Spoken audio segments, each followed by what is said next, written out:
The Voyagers update for No Man's Sky changed the game forever. There's been a ton of updates over the last 9 years. Most of us know the story of No Man's Sky. It didn't start off in the best light, but the commitment from Hello Games to put out the product that they wanted to shined through. And free update after free update over the years has changed the game. I haven't seen players this excited about No Man's Sky since probably the Origins update.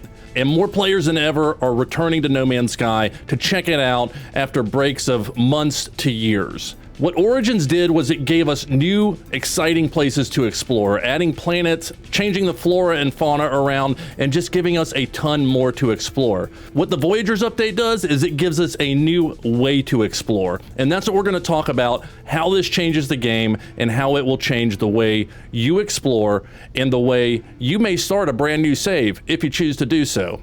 I recommend always starting a new save when there's a new update, because you're going to learn so much about the update from the eyes of a new person coming into the No Man's Sky universe. I love the imagination of starting fresh on a planet with not knowing where you are or where you came from and having to figure it all out and just seeing where the game takes you. And Voyager's update gives us more places to go than we've ever had before. Let me show you how. This is my Radiant Pillar. This is my starter ship. You get this within the first 15 or 20 minutes. You have to fix it up and you get it for free, which is nice. And you can take it to the station and you start your journey through No Man's Sky. However, that up there, that's my Corvette. This is a brand new save and I still haven't left the first system yet. I'm not even gonna mess with the storyline. But I was able to build a Corvette out of parts I found on the ground just like this. Now, what's the big deal, Bob? So what? You built a new ship before you got to the space station. How does that change the game? It's not just the Corvette that changes the game. It's what the Corvette allows us to do. Brock. Look, even the worm's excited about it. Watch out, buddy. Hello Games obviously had a lot of challenges to overcome with creating the new Corvette, which if you don't know already is a buildable ship you make inside the space station. There's no quest line that locks it. There's nothing you have to do other than making some money or finding some parts. You can buy enough parts to build your own ship if you don't want to go find them, or if you don't have any money like me because I just started a brand new save, you can just go find the parts. Now, because they added this whole new type of ship to the game, they had to add a bunch of features to make it work within the framework that they currently have. And these are part of the game changers for me. First, you have the teleport system. You can beam aboard your ship. Bam. You can just park it wherever you want and then just jump out of it. Bam. And you're out. Now, of course, you can call it in, but what this does is this means we don't have to make launch fuel anymore. Launch fuel is the bane of a new player's existence because you've got to get all that dihydrogen jelly and you got to get metal plating, which isn't that bad to be honest with you. But the dihyd jelly can be a bit of a pain. Beaming down to the planet offers a whole new level of functionality in the way you use your ship. The other thing you can do in your ship, obviously, is you can stand inside it while you're flying it or while it's in the air. So I can hop out of my seat. And this isn't a loading screen or anything like that. This is my ship. That's the planet out there. I can look it through my visor and I can find anything I want that I could find on the ground and I can mark it and then I can go to it. So I can search a planet to get whatever I'm searching for, whether it's buried technology, knowledge stones, anything else without ever having to land my ship or use fuel. Being able to scan without launch fuel and gather any resource quickly, no matter the environment, makes Paradise planets not quite as necessary for gathering, or at least for the sanity of the person who's gathering stuff in No Man's Sky, right? Because we don't have to worry about weather now, other than maybe seeing if you're in a bad storm. Now, the other cool thing about this is if you shoot the salvage containers from the air, you can actually grab the scrap, which is awesome because it lets us see the mark is gone. It lets us grab this stuff right from our ship. No launch fuel, no landing. And look what I've got. I've got a new dirty circuits and I got another Super Cruise aerofoil. I can just jump out of my cockpit, scan, and continue my journey. Bam, I got another salvage container right over there. Hop in my ship and let's go.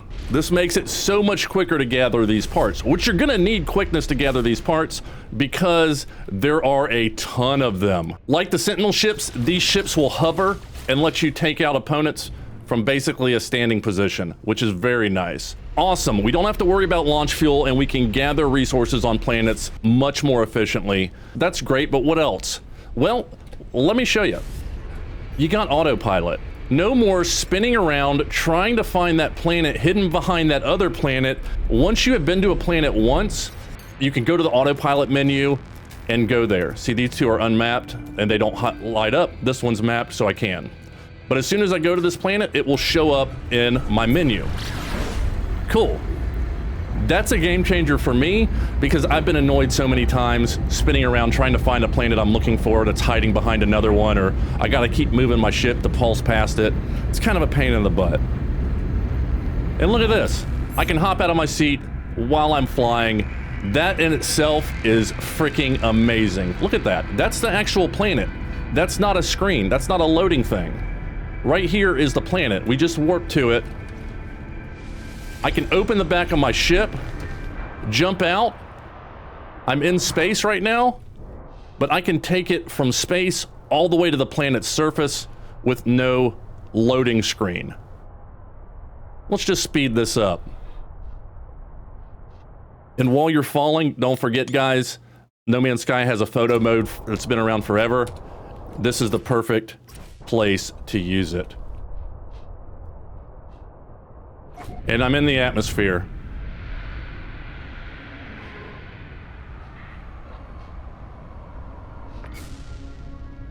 And superhero landing. We went from one planet, pulsed through space, stood in our ship, walked around, got to the planet we were going to, jumped out in space, flew through space into the atmosphere, landed on the planet. No loading screens. We're just playing the game. How awesome is that? Now, Bob, you left your ship up there. Now, that's fine. I can still call it in. But look at that. And it spins around so that this opens up for me. Thank you very much. Appreciate you. Let's close that hatch and be on our way. Now that I have this, I can autopilot here whenever I want to. Actually, I didn't even look at this place before I leave. I've already taken off. I don't want to land to look at things, so let me just hop out real quick and take a look through my visor. What do we got here? This place has salvage containers as well. Amazing. I can't scan animals from inside, but I can hang out the back and do it. Bam, gotcha. 66 grand. Making money got so much easier. Now, obviously, if I can jump out of the back by a planet, I can do a space EVA wherever I want. Whether it's near a black hole or a crashed ship or some asteroids, you can just get lost out here taking pictures. And that brings me to the next feature. The call recovery of your starship puts you right in the pilot seat and you're back in your ship immediately. That is so cool. I've fallen out of freighters, I've fallen out of space stations, I've fallen out of the anomaly because of weird glitches over the years. And the fact that if I'm in space, I can call my ship anywhere and get inside it, that is a game changer. Every update changes the early game. It gives you more options and more opportunities, which is one of the things I love about No Man's Sky.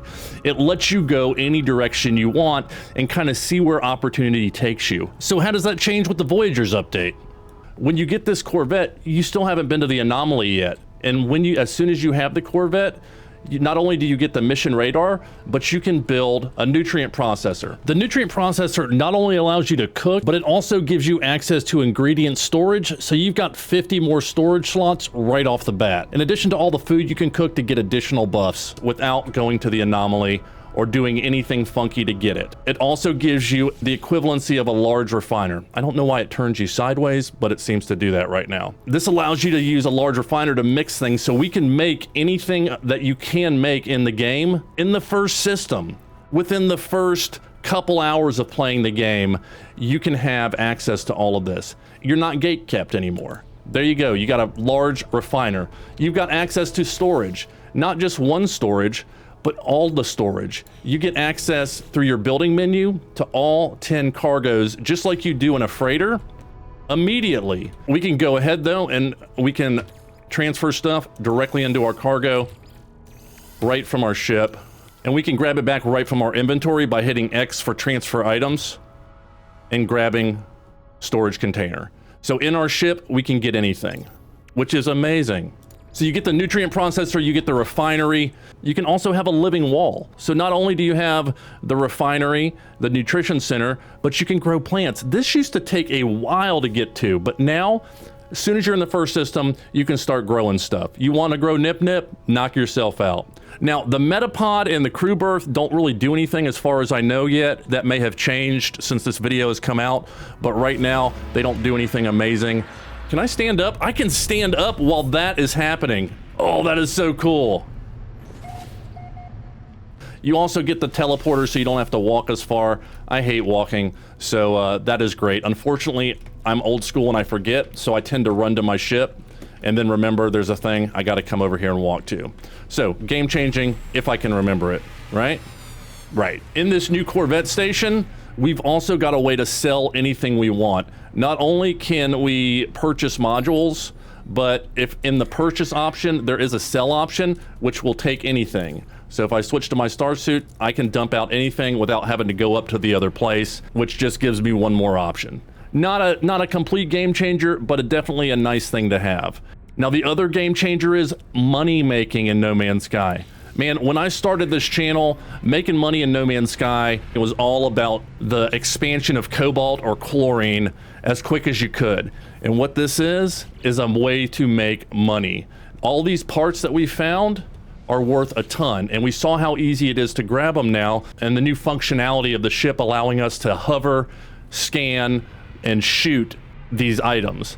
Just look at how much these things are worth. 800,000, 300,000, 350, 150, 350, 150. This one right here is $1 million. Millions of dollars in parts. It's a great moneymaker for early game right off the bat. It used to be maybe you'd get lucky and you could have some ancient bones, or you could sell some navigational data for 50 grand a piece or something like that. But I want to use my nav data for something else, right? And selling bones was a slog because you had to run all over the place. There are systems out there that don't have these parts in them. I don't know how many starters are because every starter system I've tried has had it in them. And I think Hello Games has changed some of the rules around the starting systems to give players a better start. It feels to me like there's more paradise or nicer planets in the starting systems that have some better resources, because I've had so many people over the years comment, man, I started on this planet that was poisonous or that rained fire. There was nothing worthwhile in my first system. I've spent hours in this place that's just nasty hellhole. It's just not fun.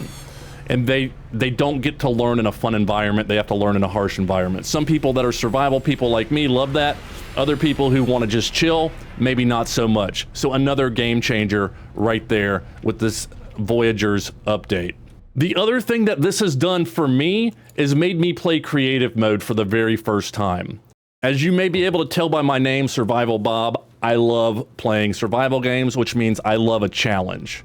And one thing that I never liked was creative mode or duplicating or playing a game in a way that made it too easy. And that's honestly one of the problems I've had with No Man's Sky over the last couple of years, is it feels like in their attempt to make it more accessible to the most amount of people, they have made the game easier. That's okay because we find ways to challenge ourselves and we get new players in. But for me personally, it's made it a little bit less fun to play. But this update has changed all of that. I am in creative mode for the first time, and I have spent hours upon hours in creative mode. But in creative mode, you have access to all the parts and pieces, and you can try out whatever you want to build. This is a cute little scout early game that I put together based on a picture from somebody in my Discord. It's a great little scout ship early game, and it looks cool as well. What else can you build? Well, the update's been out for 6 days now, and I've built a few things. Like my attempt at a Borg cube. Look at this thing. Is it an exact cube? No. Did I want to screw around with it until I got the dimensions exactly right? No, I didn't. That's not fun for me. But if it's fun for you, knock yourself out. But for me, being able to make a big Bob box or a Borg cube or something like that in creative mode was pretty cool, and I really enjoyed it. Here's another example of something you can make in No Man's Sky creative mode and figure out if it's something you want to transfer to your survival by just learning how to do it and then go finding the parts, or by flipping over in the menu screen to the difficulty options and moving to creative and then back to normal in your regular save. Now, I'm not going to do that, but if you want to do it, hey, it's your game. Play it however you want to play it. So we've got this amazing ship that I built, inspired by a couple different warships that I've seen over the years. And then I went with Eagle 5. Guys, you can make a space Winnebago in No Man's Sky, and you can go live off the grid. Off the grid living in No Man's Sky, you've got everything you need in your space Winnebago, and you don't have to come anywhere. I can imagine a whole playthrough of somebody just living off the planets in their RVs, refining their resources, never coming to a space station, and just doing everything you wanted to do right out of your RV. Pretty cool. If you're familiar with Star Citizen, whatever you think about it, you may recognize this iconic ship. It's my attempt at a Cuddy Black, made in creative mode in No Man's Sky. I think it looks amazing. It did take me about 4 hours to figure out how parts would clip and stuff like that, but this is not something I would do. This adds a whole new level of gameplay for me, which by definition is game changing. It gives me a whole nother mode. Now, could I have played creative mode before? Yeah, but bases aren't my thing. Building a base is great, but then you gotta sit there. You gotta stay at the base, and this is about exploration.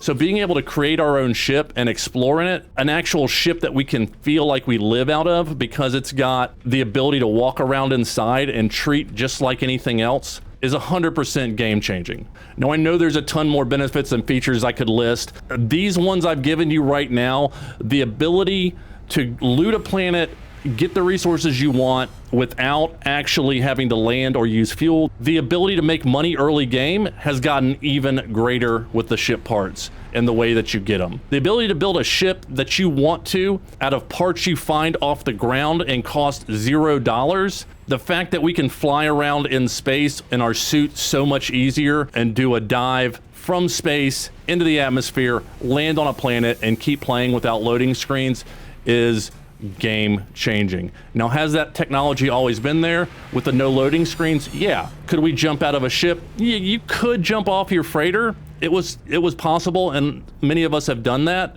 Or you can build up really high and do it, but this just makes it so much more accessible and easy. The fact that I can jump out and take amazing pictures in so many places now without having to call in my freighter if I want to have a space shot, awesome. The fact that it opens up a whole new mode of the game for me personally, creative mode, for me is game changing. Let me know what your thoughts are. Let me know what the most important features are for you and which features that I missed that you would add to this list. And don't tell me about all the game breaking bugs. I know they're there. They're gonna get ironed out. They usually do in just a few weeks.